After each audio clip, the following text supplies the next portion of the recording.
Okay, y'all, let's do this. So we are on chapter 8, which is families from Pacific Island backgrounds. So that's where we're going to start today. So I always try to start you off with a little bit of geography.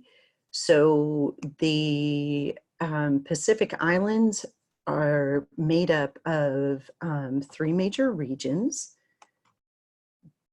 Micronesia, Melanesia, and Polynesia. So in terms of US life, when we think about Polynesia, we think more about Hawaii and American Samoa and places like that.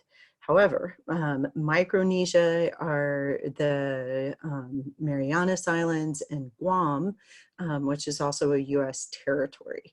So Melanesia, we don't tend to talk about much unless you maybe watch The Bachelor and have seen folks in Fiji. So there you go.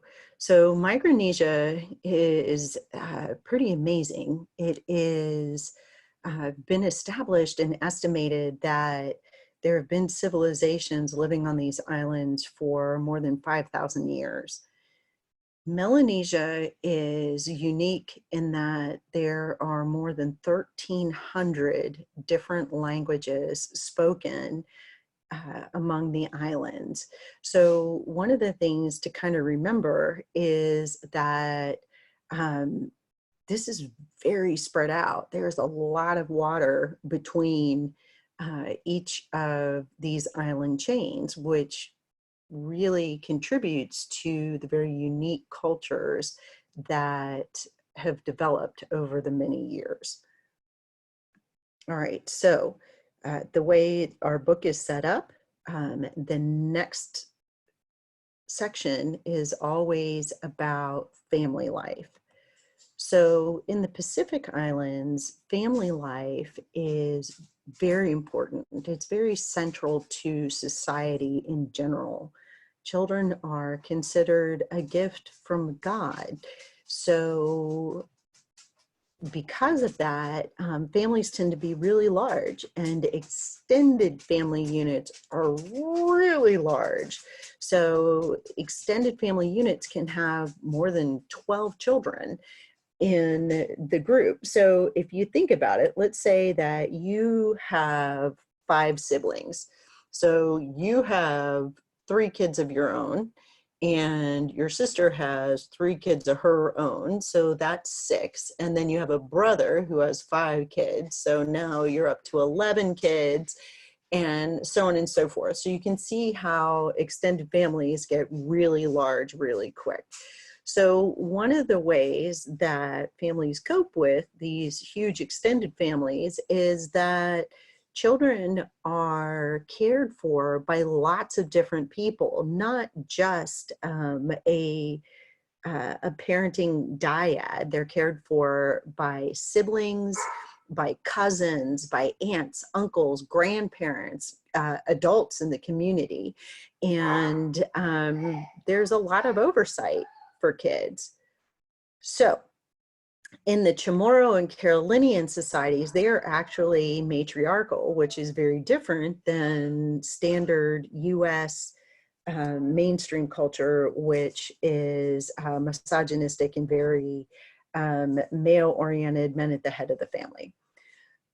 That being said, men tend to make the financial decisions while mothers and women are in charge of housekeeping and child rearing, which again, when you have this huge extended family, child rearing and managing the household are really kind of equivalent to small business industries. They're CEOs of small businesses.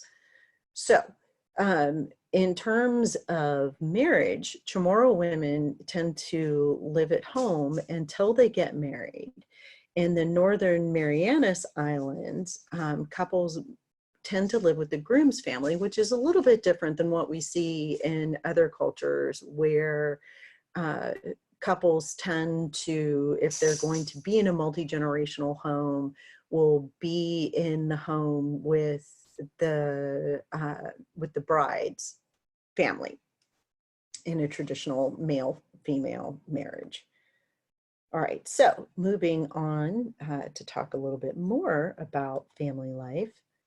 So because you have pretty isolated communities on islands, the need for reciprocity and interdependence and cooperation are really huge. I know it's not the greatest example of island life available, but one of the most obvious ones that I connect this information with is the movie Moana. And I think of the way that the community has, people have roles, but it is all interconnected. You need everything to work together in order for everyone to get their needs met. So there's a strong emphasis on authority and respect in order to be able to keep the social structure functioning. Well-being of families are more important than individual rights. So that means if you have a particular skill that you can contribute to your family or your community, but that may not be your favorite thing to do, that's kind of too bad. This is what you need to do in order to be a functioning member of society, your family, and the community. So being able to run off and pursue music when you're a very talented weaver is not necessarily going to happen. Children are expected to try to please their parents and caregivers and adults in the environment. And because of that, elderly people are generally valued, unlike in many aspects of mainstream American life. Physical closeness with children is very common. So having a child in your lap or on your hip or by your side throughout your day is a very common occurrence. Because families are large, everyone gets their own room and own private space and get out of my bubble kind of stuff just really is not workable. So children are, physical closeness with children is valued. And in some groups, mothers will stay with their infants at home and they don't leave the home for the first month of the infant's life. And you can see how that would evolve just from a protection factor. Infants, and as I'm recording this, and we're in the midst of the COVID-19 pandemic, it makes sense that these kinds of traditions would evolve in societies, especially in very close societies that have a lot of close physical contact. Having a mother and infant at home for the first month of life when the infant's immune system is at its weakest and they are the most vulnerable they will be until they reach old age, just makes sense. So it's not uncommon that women and infants stay at home for the first month. So one of the potential downsides that can occur in situations where homes are, everybody's living on top of each other and women are primarily responsible for home care and running households, abuse is not always reported or is rarely reported because It is, so let's circle back to what we talked about, interdependence, cooperation, and well-being of family being more important than individual rights. Well, when your children rely on you, then, which they do in most family structures, as the mother, it makes it less likely, if the values are not individual rights, that women would report abuse, because they would see it as potentially undermining the well-being of the family unit. Okay, so physical discipline is actually also typical for children. I think part of that is when you have a very physically close relationship with kids, and there are many of them in a place, the physically moving them around. I don't know if you've ever seen parents of multiple children trying to make their way like to a bathroom, like let's say at Walmart, or picture a crowded place, which of course right now in the midst of COVID-19 shut-in is a little harder than usual. But if you've ever seen a parent steering their young child by their head to get them to go in the direction they want, the physical discipline, it kind of goes along with that. When you are constantly touching in physical proximity to children, it is efficient. I'm not saying it's right. I am not advocating for this. I am just explaining how it is likely to manifest. So it's easier to reach out and physically correct than to verbally correct. So there is, again, it does not mean that parents are not engaging in very loving relationships with their children. They just tend to reach out physically instead of verbally when discipline is part of what's needed. So there you go. Loving, expressive parenting coexists with a wide acceptance of physical punishment, and that's not atypical in other cultures. All right, so you know that the way the book works is you always start with some general facts, and then we go to talking about family life, and then we talk about education. All right, so one of the educational constructs or is that in the island nations, they tend to have, in some places, actually higher literacy rates than what you see in American mainland culture. So let's skip down just a little bit. And in Western Samoa, there's actually a 98% literacy rate. So whenever I see a statistic that's that high, a percentage that's that huge, it does make me wonder about the kids with disabilities that we would have on our caseloads, especially with the language-based disabilities that tend to impact literacy. So are those students the 2% who don't achieve literacy, or how are we defining it?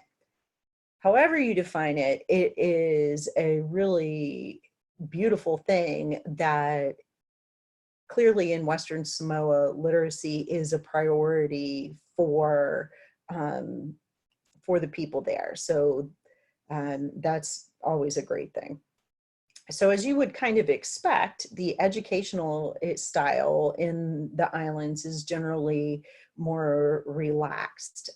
It is not as Western time based from, 9 to 9:20, we will have snack and wash hands. It's more of, this is the general plan of the day. It tends to be much more of an oral learning style, and sometimes rote memorization as the learning strategies, which again, as you're thinking about kids that we might have on our caseloads as speech language pathologists, those may not be the best learning strategies for those kids to be able to achieve their highest level of academic proficiency. So you have to kind of keep that in mind.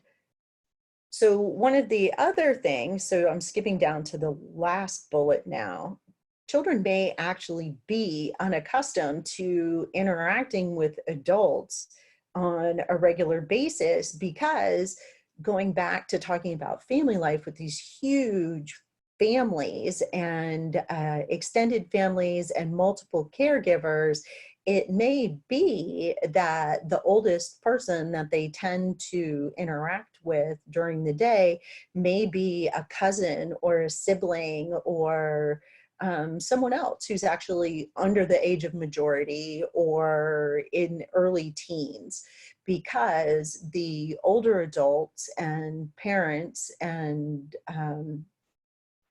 grandparents are working and keeping the home going and seeing to home tasks and things like that, whereas the younger children, when the older to younger children are the ones that are engaging in caregiving tasks. So when kids get to school, having a teacher be expected to interact with each child individually is less expected and less common. There's a lot more peer instruction and peer activity.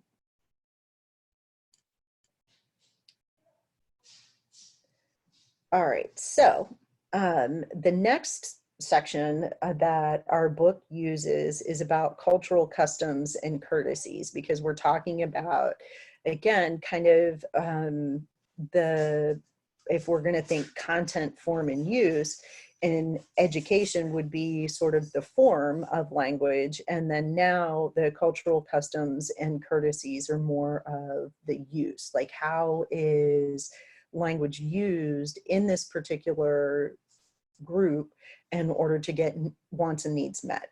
All right, so there is, in general, going back to family life, a collective right, a generosity, sharing that goes back to interdependence, and so hospitality is a very important piece of the puzzle too. So this bullet number 3 goes back to, or sorry, bullet number 4 goes to what I said about time not being the usual mainland Western structure. It is more of a, you get there when you get there. So in terms of learning, that can actually be a better thing. So instead of having these really tight curriculum maps where teachers are expected to cover X, Y, and Z on a particular day, it can be a more fluid instructional style that may lend itself more to diverse learners. All right, so one of the things when you have such a tight sense of community and you have people really working together in social groups, when folks immigrate from Samoa to the US mainland, they can feel very isolated and cut off. If you think about it, especially now as we're dealing with the COVID-19 and being more shut in, it makes me wonder what the long-term ramifications of it will be. Will we continue to stay shut off, or will we learn that we actually value this close connection and sense of community? So if you think about it, if you are an extroverted kind of person who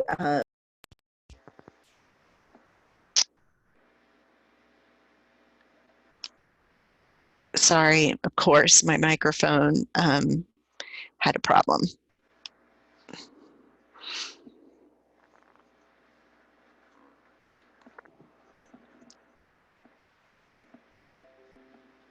Okay, I think we're back. I think my microphone had a problem, but we're back. Yay. Okay. So anyway, if you were a really social person prior to COVID-19, you may really feel the crunch of the isolation. Um, so if you kind of picture or use that level of experience and empathy to think about what it would be like if your social life and your social circle was even more enmeshed, how difficult it would be then to be thousands, and perhaps some of you are experiencing this, to be thousands of miles away from your support structure in your community. So, one of the things that also makes island life different and than U.S. mainland mainstream society is that health is not a physical only sort of focus. There is all of it, your entire being, all of your wellness is seen as being intertwined. And when you are experiencing illness, really having those things, all of those things have a need to be healed. I think that we're seeing some of that and some of the mental health issues that more and more people are experiencing due to the isolation of quarantine and the rest of it with the pandemic. All right, so you know that the last section that we come to is always health and disability, and it's the purpose of this section is to kind of bring together what we've talked about with family, education, cultural, and customs, and where we fit in this particular culture with treatment. So in some island cultures, people with disabilities are kept at home, out of sight of the rest of the community, really seen as, um, again, we talked about in some cultures where children with disabilities are seen as a reflection of sins committed by the parents of the child. If you're let's take Western Samoa for example. If you're in a society that where the vast majority of people achieve literacy and you have a child who is truly struggling and is not, maybe has multiple disabilities and is unlikely to achieve literacy, then you may just keep them at home. um, on the other side, um, some island cultures see where children are seen as gifts from God, the uniqueness of children with all types of disabilities is respected and to a certain extent revered. All right, so the third point is what I already said, that in some cultures, the the disability is actually believed to be a punishment by God for the sins of the family. And think about that too, as what level of isolation that can create for families, and the level of stress that that adds to family life on top of the usual challenges of child rearing and managing a home and the rest of it. So this is one of those opportunities, again, for you to draw on whatever empathy you maybe have gleaned from the COVID-19 pandemic and isolation, and thinking about what if you were the person in your family who had coronavirus? What impact would that have on your family structure, and what impact might that have on your community structure moving forward just in the immediate future? So I'm going to leave us here with that. So that's the information. That's all I'm going to cover for families from Pacific Island backgrounds. This will get incorporated into your next quest along with the next 2 chapters. I hope you guys are staying well. Wash your hands, make good choices.